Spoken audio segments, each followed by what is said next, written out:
Hello people, welcome back to my channel. ఏంటి బతుకమ్మని నేనే తయారు చేశానని అనుకుంటున్నారా? మనకంత సీన్ లేదనుకోండి.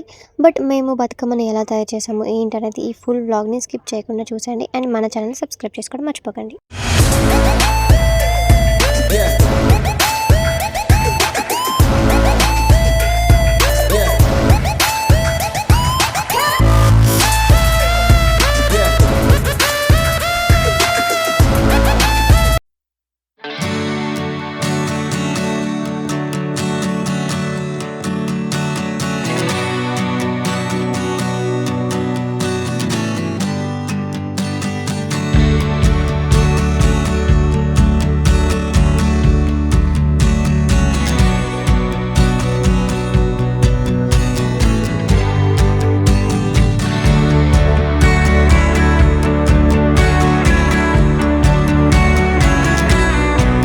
Hello my YouTube family. So Bathukamma పండుగ వచ్చేసింది. ఈరోజు అమావాస్య కాబట్టి బతుకమ్మని పేర్చి ఇంట్లో ఆడవాళ్ళందరూ ఈరోజు బతుకమ్మ ఆడుకుంటూ ఉంటారనమాట.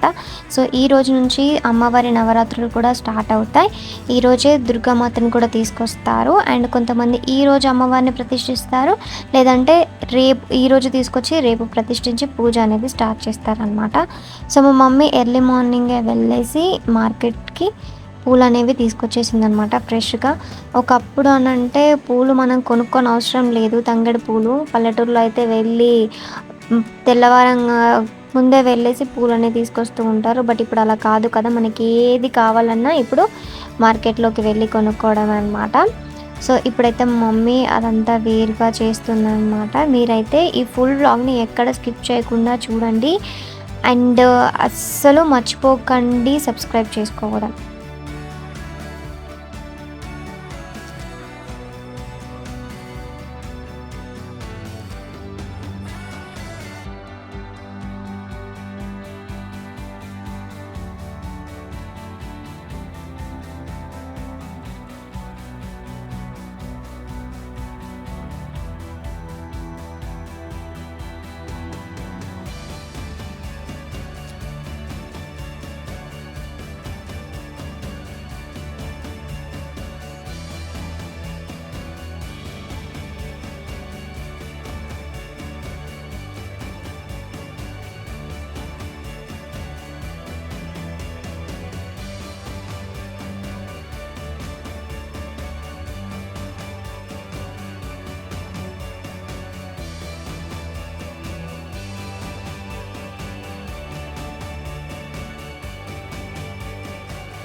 ఇంకా మా అమ్మ బతుకమ్మని తయారు చేయడం స్టార్ట్ చేస్తుందన్నమాట. ప్రతి ఇంటి నుంచి 2 బతుకమ్మలు అయితే పేరుస్తారు. ఒకటి పెద్ద బతుకమ్మ, 2 చిన్న బతుకమ్మ. అక్క చెల్లెలు ఉంటే మాత్రం చిన్నగా ఉన్నప్పుడు పెద్ద బతుకమ్మని నేనెత్తుకుంటా అని అక్క చెల్లెలు గొడవ పడుతూ ఉండేవాళ్ళు. అంటే గొడవ పడతారు ఖచ్చితంగా. పెద్దయ్యాక అంత ఏముండదు అనుకోండి, మెచ్యూరిటీ వస్తుంది కాబట్టి. బతుకమ్మకి ఫస్ట్ డే పేరుస్తే మళ్ళీ సద్దుల బతుకమ్మ వరకు రోజు బతుకమ్మని పేర్చి ఆడుకుంటూ ఉండేవాళ్ళు. కానీ ఇప్పుడు అట్లా లేదనమాట. ఎందుకంటే ఫస్ట్ డే పేరిస్తే మళ్ళీ సద్దుల బతుకమ్మకే బతుకమ్మ పేరుస్తున్నారు. ఎందుకు అనంటే అప్పట్లో చెట్లు ఉన్నాయి కాబట్టి ఇంట్లో ఉన్న మగవాళ్ళు వెళ్ళి పొద్దున్నే పూలు అనేవి తీసుకొస్తూ ఉండేవాళ్ళు. కానీ ఇప్పుడు అలా కాదు కదా, పూలు దొరకడమే చాలా కష్టంగా ఉంది. బతుకమ్మ ఆడుకోవడానికి మనం పూలు బయటికి వెళ్ళి కొనుక్కొని రావాల్సి వస్తుంది కాబట్టి చాలా అంటే చాలా కష్టమైపోతుంది ఇప్పుడు.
చూసారా బతుకమ్మ ఎంత అందంగా కనిపిస్తుందో తంగడి పూలు, గునుగు పూలు అండ్ బంతి పూలతోటి. సో, ఇంకా ఉంటే చాలా చాలా బాగుండేది అని అనిపించింది. బట్ ఫస్ట్ డే కాబట్టి మనం ఉన్న పూలతోటే ఇలా బతుకమ్మని పేర్చుకున్నాం. అండ్ తామర పూల విషయం చెప్పాలి అని అంటే నాకు తామర పూలు చూస్తే నా చిన్నప్పుడు గుర్తుకొస్తుందనమాట.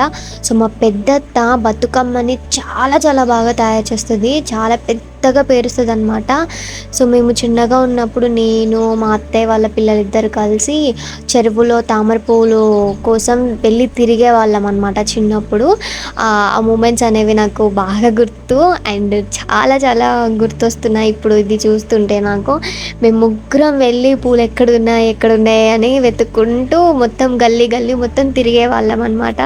సో, మణుగూరు బొంబాయి కాలనీలో. బట్ తామర పూలు దొరికిన వాటికి తీసుకొని వచ్చేవాళ్ళము. చిన్నపిల్లలని కాబట్టి అడిగితే ఇచ్చేవాళ్ళు కొంచెం మాకు అప్పుడు మమ్మల్ని చూసి. అయినా చిన్నగున్నప్పుడే మంచిగా అనిపిస్తది. చిన్నగున్నప్పుడే చిన్నపిల్లలం కాబట్టి ఆ బతుకమ్మని తీసుకొని పిల్లలతోటి పెద్దవాళ్ళు ఆడుతుంటే వాళ్ళ చుట్టూ మంచిగా బతుకమ్మ ఆడుకుంటూ ఉండేవాళ్ళం. కానీ ఇప్పుడు డీజేలు పెట్టుకొని బతుకమ్మ పాటలు పాడాల్సిన అవసరం కూడా లేదు.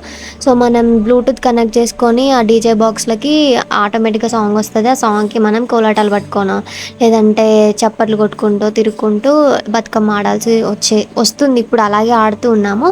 కానీ ఒకప్పుడైతే ఒక్కరు పాట పాడితే మిగతా వాళ్ళందరూ కోరస్ అంటే వాళ్ళు పాడేవాళ్ళనమాట. కానీ ఇప్పుడు అలా లేదు కదా! ఎంతైనా అది బతుకమ్మ చిన్నగున్నప్పుడే చాలా చాలా చాలా మెమరీస్ ఉంటాయి. చిన్నప్పుడు బతుకమ్మ ఆడుకునేటప్పుడు. ఇప్పుడు పెద్దవాళ్ళం అయ్యాం కాబట్టి కొంతమందికి ఇంట్రెస్ట్ ఉంటది. కొంతమందికి ఇంట్రెస్ట్ ఉండదు. కొంతమంది కోలాటాలతోటే వేస్తూ ఉంటారు. ఇంకొంతమంది చప్పట్లు కొట్టి వేస్తూ ఉంటారు. సో, కొందరికి కోలాటంతో వేయడం ఇష్టం. కొంతమందికి చేతులతో చప్పట్లు కొట్టుకుంటూ, తిరుక్కుంటూ, మనుషులు పాడుకుంటూ ఉంటేనే మంచిగా అనిపిస్తూ ఉండేదనమాట. బట్ ఇప్పుడు అలా లేదు కదా!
సో, ఫైనల్‌గా ఫస్ట్ బతుకమ్మ అయితే కంప్లీట్ అయిపోయిందనమాట. సో, మీరు చూడండి ఎలా ఉందో కామెంట్ సెక్షన్‌లో కామెంట్ అయితే చేయండి. పూర్తిగా రెడీ అయిపోయినట్టే ఫస్ట్ బతుకమ్మ. సో, ఇప్పుడు బతుకమ్మ అయిపోయింది కాబట్టి ఫస్ట్‌ది మనం సెకండ్ బతుకమ్మని కూడా రెడీ చేసుకుందాం. సో, మీకు ఎలా అనిపించిందో కామెంట్ సెక్షన్‌లో మాత్రం కామెంట్ చేయడం అస్సలు మర్చిపోకండి.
అయితే మా బతుకమ్మలు అయితే రెడీ అయిపోయాయి అన్నమాట. 2 బతుకమ్మలని మా అమ్మ పేర్చేసింది. సో ఈ బతుకమ్మలు ఎలా ఉన్నాయో, మీకు ఎలా అనిపించిందో కామెంట్ సెక్షన్లో మాత్రం కామెంట్ చేయడం అస్సలు మర్చిపోకండి. ప్లీజ్ ఛానల్ని చూస్తున్న వాళ్ళు సబ్స్క్రైబ్ చేసుకోవట్లేదు అండ్ ప్లీజ్ సబ్స్క్రైబ్ చేసుకోండి. అండ్ అలాగే మీకు గుమ్మడి ఆకులో గౌరమ్మ ఉంటుందని తెలుసు కదా. సో ఇప్పుడు లాస్ట్గా ఆ గౌరమ్మని కూడా మా అమ్మ పెట్టేసిందనమాట. సో ఈ 2 బతుకమ్మలకి గౌరమ్మని పెట్టేసిన తర్వాతకి ఇంకా బతుకమ్మలను తీసుకెళ్ళి దేవుడి దగ్గర పెట్టేసుకుంటాము. సో మనందరికీ తెలిసిందే, బతుకమ్మలు పేర్చిన తర్వాతకి దేవుడి ముందు పెడతామని చెప్పి. సో దేవుడి ముందు పెట్టిన తర్వాతకి ఈవినింగ్ మనం ఆడుకునే టైంలో ఈవినింగ్ ఫ్రెష్ అయిపోయి స్నానాలు అవి చేసి దేవుడి దగ్గర పెట్టిన బతుకమ్మల ముందు అగరబత్తులు వెలిగించి మనం బతుకమ్మ ఆడడానికి తీసుకెళ్తామన్నమాట. సో ఇది ఇప్పటి వ్లాగ్. నెక్స్ట్ మేము బతుకమ్మ ఎలా ఆడాము ఏంటి అనేది నెక్స్ట్ వ్లాగ్లో చెప్తాను. సో ఇది మాత్రం మీరు మిస్ అవ్వకుండా సబ్స్క్రైబ్ చేసుకోండి.